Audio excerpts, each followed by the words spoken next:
ರಾಯಚೂರು ಜಿಲ್ಲೆ ಅಂದರೆ ಬಿಸಿಲುನಾಡು. ಇಂಥ ಜಿಲ್ಲೆಯಲ್ಲಿ ಶೈಕ್ಷಣಿಕವಾಗಿ ಹಿಂದುಳಿದಂಥ ಈ ಜಿಲ್ಲೆಯಲ್ಲಿ SLC ಫಲಿತಾಂಶ ಯಾವ ವರ್ಷವೂ ಕೂಡ ಟಾಪ್ ಲೆವೆಲಲ್ಲಿ ಬಂದೇ ಇರಲಿಲ್ಲ. ಹೀಗಾಗಿ ಪ್ರತಿ ಬಾರಿ ಕೂಡ SLC ಫಲಿತಾಂಶ ಬಂದಾಗ ಕೆಳಗಡೆ ಸ್ಥಾನ ಅಂದರೆ 30, 31, 32ನೇ ಸ್ಥಾನದಲ್ಲಿರ್ತಾ ಇತ್ತು. ಆದರೆ ಈ ಬಾರಿ SLC ಫಲಿತಾಂಶದಲ್ಲಿ ರಾಯಚೂರು ಜಿಲ್ಲೆ 21ನೇ ಸ್ಥಾನಕ್ಕೆ ಬಂದಿದೆ. ಆ ಒಂದು 21 ಸ್ಥಾನಕ್ಕೆ ಬಂದ ಹಿನ್ನೆಲೆಯಲ್ಲಿ ಈಗ ರಾಯಚೂರು ಜಿಲ್ಲಾಡಳಿತದಿಂದ ಟಾಪ್ ಪಡೆದಂಥ ವಿದ್ಯಾರ್ಥಿಗಳಿಗೆ ಸನ್ಮಾನವನ್ನು ಮಾಡಿದ್ದಾರೆ. ನೀವೇನು ನೋಡ್ತಾ ಇದ್ದೀರಲ್ಲ, ಈ ವಿದ್ಯಾರ್ಥಿಗಳು 625, 624, 23 ಈ ರೀತಿಯಾಗಿ 625ಕ್ಕೆ 625 ಅಂಕ ಪಡೆದಂಥ ವಿದ್ಯಾರ್ಥಿಗಳು ಕೂಡ ಇದ್ದಾರೆ. ನಾನು 5 ವಿದ್ಯಾರ್ಥಿಗಳನ್ನು ಮಾತಾಡಿಸ್ತೀನಿ. ಒಬ್ಬೊಬ್ಬರು ಕೂಡ ಒಂದೊಂದು ತಾಲೂಕಿನಿಂದ ಬಂದಿದ್ದಾರೆ. ಆ ವಿದ್ಯಾರ್ಥಿಗಳ ಬ್ಯಾಕ್ಗ್ರೌಂಡ್ ಏನಾಗಿತ್ತು, ಅವರು ಎಷ್ಟು ಗಂಟೆಗಳ ಕಾಲ ವಿದ್ಯಾಭ್ಯಾಸ ಮಾಡ್ತಿದ್ರು, ಈ ರೀತಿ 625ಕ್ಕೆ 625 ಮತ್ತು ಒಂದೊಂದು ಸಬ್ಜೆಕ್ಟ್ನಲ್ಲಿ 100ಕ್ಕೆ 100 ಯಾವ ರೀತಿಯಾಗಿ ಫಲಿತಾಂಶವನ್ನು ಪಡೆದ್ರು ಅನ್ನುವಂಥದ್ದನ್ನು ವಿದ್ಯಾರ್ಥಿಗಳಿಂದ ಕೇಳ್ತೀನಂತೆ. ನೀವು 625ಕ್ಕೆ ಎಷ್ಟು ಅಂಕ ಪಡೆದಿದ್ರಿ, ಏನು ನಿಮ್ಮ ಹೆಸರು, ಎಷ್ಟು ಗಂಟೆ ಸ್ಟಡಿ ಮಾಡ್ತಿದ್ರಿ? ನನ್ನ ಹೆಸರು ನಿಖಿಲ್ ಮೇಟಿ ಅಂತ. ನಾನು ಸಿನ್ನೂರು ತಾಲೂಕಿಂದ ಬಂದಿದ್ದೀನಿ. ನನಗೆ 625ಕ್ಕೆ 622 ಅಂಕ ಬಿದ್ದಿದ್ದಾವೆ. ನಾನು ದಿನಕ್ಕೆ ಒಂದು 2ರಿಂದ 3 ಗಂಟೆ ಸ್ಟಡಿ ಮಾಡ್ತಿದ್ದೆ. ಜಾಸ್ತಿ ಓದಕ್ಕೆ ಹೋಗಿದ್ದಿಲ್ಲ. ಯಾವ ಇಂಪಾರ್ಟೆಂಟ್ ಟಾಪಿಕ್ ಅಷ್ಟೇ ಓದಿದ್ದೀನಿ. ಮತ್ತು ಗೌರ್ಮೆಂಟ್ ಅವ್ರು ಏನು ಪ್ರೊವೈಡ್ ಮಾಡ್ತಾರೆ ಸ್ಟಡಿ ಮೆಟೀರಿಯಲ್ ಅವಷ್ಟೇ ಓದಿದ್ದೀನಿ. ತುಂಬ ಜಾಸ್ತಿ ತಲೆ ಕೆಡಿಸ್ಕೊಂಡ್ರೆ ಮತ್ತೆ ಓದಿದ್ದು ನೆನಪು ಹೋಗುತ್ತೆ. ಅದಕ್ಕೆ ಅವರು ಇಂಪಾರ್ಟೆಂಟ್ ಟಾಪಿಕ್ ಅಷ್ಟೇ ಓದಿ ಬರ್ತೀನಿ. ಓಕೆ, ಇನ್ನು ಬೇರೆ ಬೇರೆ ವಿದ್ಯಾರ್ಥಿಗಳಿದ್ದಾರೆ. ಏನು ಹೇಳ್ತೀಯಪ್ಪ, ನಿಮ್ಮದು ಟಾಪ್ ರಿಸಲ್ಟ್ ಆಗಿದೆಯಲ್ಲ ನಿಮ್ಮ ತಾಲೂಕಿಗೆ? ಯಾವ ತಾಲೂಕು ನಿಮ್ಮದು? ಸರ್, ನನ್ನ ಹೆಸರು ಮಲ್ಲಿಕಾರ್ಜುನ ಸ್ವಾಮಿ. ನನ್ನ ತಾಲೂಕು ದೇವದುರ್ಗ. ನಾನು ಓದಿದ ಶಾಲೆ ಮೊರಾರ್ಜಿ ದೇಸಾಯಿ ವಸತಿ ಶಾಲೆ ಜಾಲಹಳ್ಳಿ. ಮತ್ತು ನನಗೆ ಭಾಳ ಖುಷಿ ಆಗ್ತಿದೆ. ನಾನು 625ಕ್ಕೆ 622 ಅಂಕ ಪಡೆದಿದ್ದೀನಿ.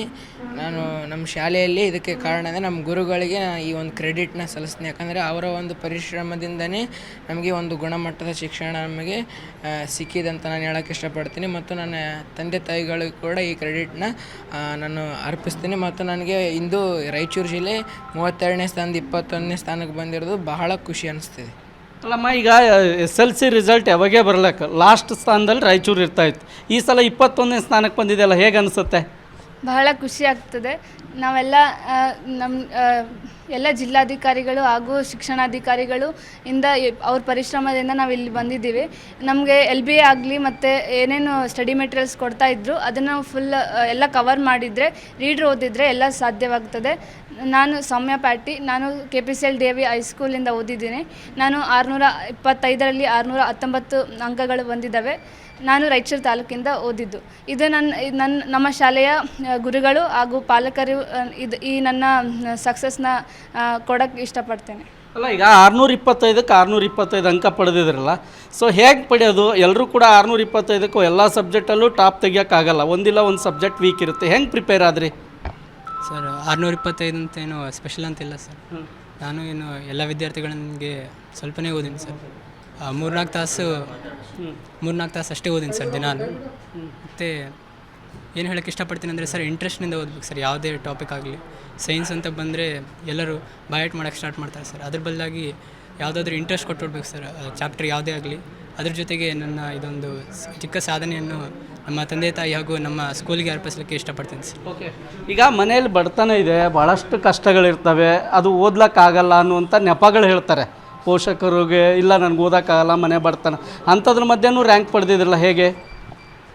ಅದೇನಂದರೆ ಸರ್, ನಾನು ಕಷ್ಟಪಟ್ಟು ಓದಿಲ್ಲ ಸರ್, ಇಷ್ಟಪಟ್ಟು ಓದಿದ್ದೀನಿ. ದಿನ ಕೇವಲ 2 ತಾಸಿಂದ 3 ತಾಸು ಅಷ್ಟೇ ಓದಿದ್ದೀನಿ ಸರ್.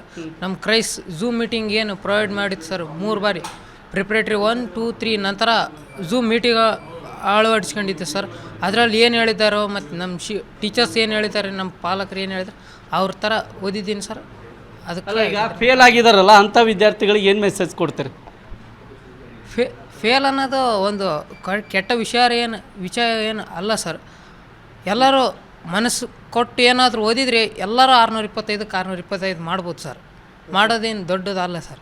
ಓಕೆ, ಇದು ರ್ಯಾಂಕ್ ಪಡೆದಂಥ ವಿದ್ಯಾರ್ಥಿಗಳ ಮಾತು. ಎಲ್ಲರೂ ಕೂಡ ಕಷ್ಟಪಟ್ಟು ಇಷ್ಟಪಟ್ಟು ಓದಿದರೆ ರ್ಯಾಂಕ್ ಪಡಿಬೋದು. ಆ ಒಂದು ಕಷ್ಟಪಟ್ಟು ಇಷ್ಟಪಟ್ಟು ನಾವು ಓದಿದ್ದೇವೆ, ನಮಗೆ ರ್ಯಾಂಕ್ ಬಂದಿದೆ ಅನ್ನುವಂಥ ಮಾತುಗಳನ್ನು ವಿದ್ಯಾರ್ಥಿಗಳು ಹೇಳ್ತಿದ್ದಾರೆ. ರಾಯಚೂರಿಂದ ಕ್ಯಾಮ್ರಾಮನ್ ಶ್ರೀನಿವಾಸ್ ಜೊತೆಗೆ ಜಗನ್ನಾಥ್ ಪೂಜಾರಿ, ಏಷ್ಯಾನೆಟ್ ಸುವರ್ಣ ನ್ಯೂಸ್.